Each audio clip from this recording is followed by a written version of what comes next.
Hi guys, it's Retanius here with a much requested video. Today I'm going to show you how to install and use telemetry in F1 2021. We're talking about TeamTelemetry at this time, and this tool will help you become the Jeff, Bono or Giampiero Lambiase you've always wanted to be, so listen carefully. First of all, I will explain to you what is TeamTelemetry. TeamTelemetry is an application on your computer which only needs to be installed by the engineer. The driver only has to change one small setting with his telemetry settings, and this makes it very easy for the driver and the engineer. With TeamTelemetry you can see things such as the current live data, damage, fuel, tires, weather, and I'm talking a lot of more extremely useful stuff. So first off, I'll explain to you how to install TeamTelemetry. It's really easy.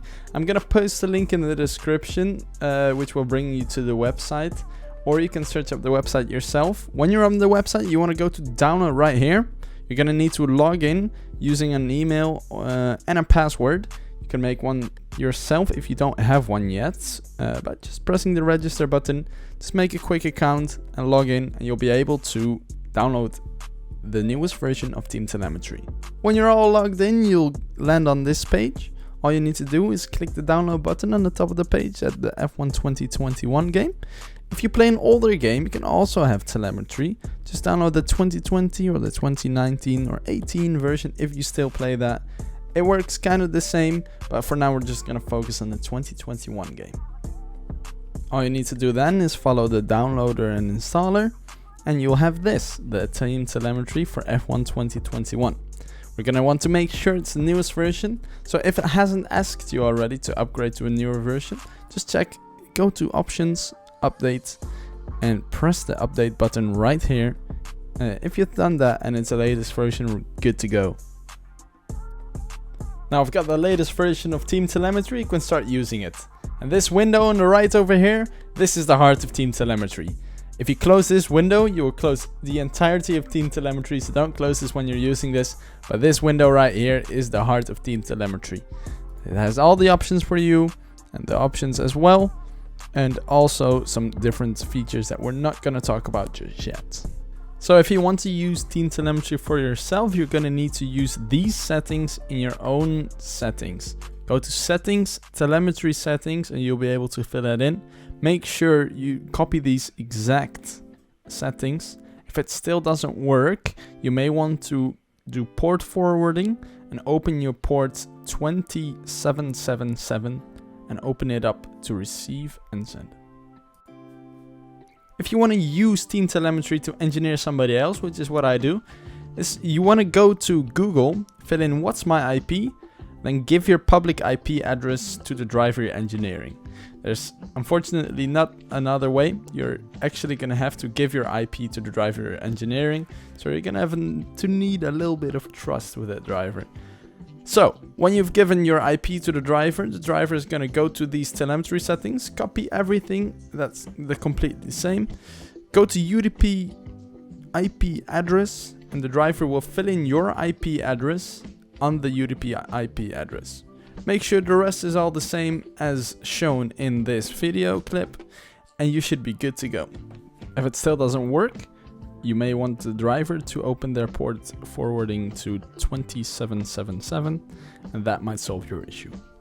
So one thing you want to do as you've installed the application is go to the options, go to multiplayer, and when the driver you're engineering or you are in the session, you need to press update, and you're gonna have to update every single name that's on the grid, or it will show you the names of the cars with the driver number behind it. There's no other way to doing this in multiplayer, unfortunately. Fortunately, in single player, it will show the driver name, so that's pretty handy. Over at details, you can fill in your own name. Right now I've got Hayden Gillis because I engineered him most recently, but you can fill in your own name over here so you can see yourself. You can even select a font for the overlays, where I use the Formula 1 font mostly, and with font size 14. This is used for the game overlay. Now, the game overlay is a pretty handy function for if you want to use telemetry for yourself and you don't want to be looking at your second screen all the time. There's functions like the race director up here, we have a qualifying thingy like you have in Formula 1 2021 in real life as well. I don't like to use it myself when I'm racing. The widget 2 is just really handy. It shows a leaderboard with last lap times, penalties, and way more handy informations. You can add yourself. You can see position, intervals, last lap times, tire wear, sometimes work, sometimes doesn't, penalty times, position change, team logos, and stops. Team logos is handy for broadcasters, but I don't do that. Over here we've got a pretty handy dandy clock which shows fastest lap of the session, your fastest lap, the last lap, your delta of the driver in front, and the delta of the driver behind, and also shows you the weather. Now this is extremely useful because the weather is something the game is fairly inaccurate about, but if you can see the exact weather, you're always one step ahead of the others. Up next we've got a quick little throttle and brake indication, the amount of fuel, the amount of revs, your kilometers an hour, the amount of energy you have left. It's some pretty useful information. And then we've got a track map, a live track map with names, corners, and other stuff. It's pretty handy to use these things. I recommend you to remove some things in the game, such as the leaderboard and the track map, and replace it with these ones. It's very handy. What you want to do though is change their positions. These are the positions I have. I use a display that's 1920 times 1080. These are the sizes I use. So feel free to copy this and use yourself. Now we've had the options, I'm going to show you around the application itself. So we've got a racetrack right here. It's pretty straightforward. You can see this is at the moment Belgium. It's pretty straightforward. We can rotate it to what it should actually be. Then we've got a queue timing table.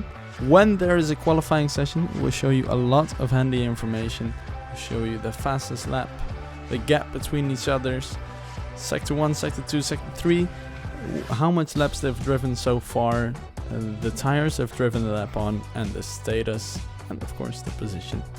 Then there's a timing page for when you're in a race session. You can see specific stuff. Lap number. You can see how much time there's left, and this is actually a feature in the game. If the race is longer than 2 hours, the race actually finishes. Sometimes it's handy to keep an eye on, especially if you're doing 100% race around Singapore with a lot of safety cars. The race might end earlier. Pit speed limiter of that specific track and whether there's a safety car or a virtual safety car, air temp and track temp. Shows position, the driver, sector 1, 2 and 3. There are last laps and their intervals or their gaps, depending if you click it. Then some other information, the best lap, and some other stuff you might want to know. I'll send a screenshot of how this looked like live. I'll show it up on the screen right now. You can see this is what it looks like. It's some pretty handy information. You can also click the drivers and show a lot of more information, such as tire wear, fuel, but this is only visible in single player. Now onto one of the most handy pages of all. We're going to go to the vehicle status. We can see front wing damage, side pod damage, floor damage, diffuser damage, and rear wing damage. Also you can see your tire wear, your engine wear, your gearbox wear, and you can see live tire temps and brake temps, engine temps as well. Alongside all this handy information, there's also this very good feature where you can calculate exactly when your tires will hit what percentage of tire wear. You only need to fill in the percentage of tire wear you're thinking it's gonna hit, and then it will tell you which lap exactly it will hit that tire wear. Then on the right, we've got a tire temp graph, pretty straightforward, and we've got an engine temp graph with a wheel spin graph as well. It's pretty straightforward with the ERS fuel, pit, DRS, VSCs and SC status above it. And then on the next tab we have the setup tab. We can see what setup the car is running. We can give it a name, a comment, and export it to an Excel file. But it's really handy if you're in a session with your mate and you're trying to get the best setup you can, or if you want to check whether he's running the right setup. Then, the most handy of all, which I use the most, is the TabWindow. This shows you weather. It has the race director in it. It shows you the speed traps. It shows you best lap times, best sector 1, 2 and 3s, your personal ones, and the ones in your history, and the session time left, and some more information. Now, weather, super important to look at.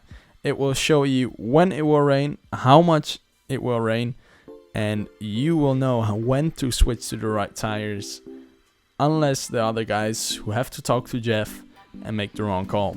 Here you can see in the race director when people take warnings and when people retire. You can see why they retire as well. And then you have the track map again. You have the queue timing table, you have the timing table, and you have the vehicle status. So a lot of information just by clicking this. That's why I love the tab window. Again, you can see the status of the cars, you can see laps and how far we're into the race. Then you can see air and track temp. Again, the car. This is what the driver can see on his MFD, but for you just in one display. You can see engine wear, you can see personal bests from sessions. You can see tire data, you can see ERS status, and you can see fuel load, coasting, and KPI steer. Then we have some basic driver info, which is all really handy. So this is what I use when engineering. I like to use the tab window because I can keep tabs on everything I need. Also, keep note that when the driver uses his MFD button, it will switch windows. So if you're wondering why it's switching windows for no reason, it's because of that. This is a feature so that you can use the tab window on your second screen when you're using telemetry yourself, and all you need to do is hit your MFD button to see the information. So, round it up, use the tab window. The most is very handy. You can see basically everything. Now that's it for me. I'm gonna leave it up to you how you use your information and how you engineer your drivers. But tell me in the comments below. Do you have questions? Do you have comments about it? And if it's helped you, please thank me in the comments below. Thank you guys so much for watching. And if this has actually helped you, share this with your friends or in the Discord server. It would mean the world to me. Have a good day.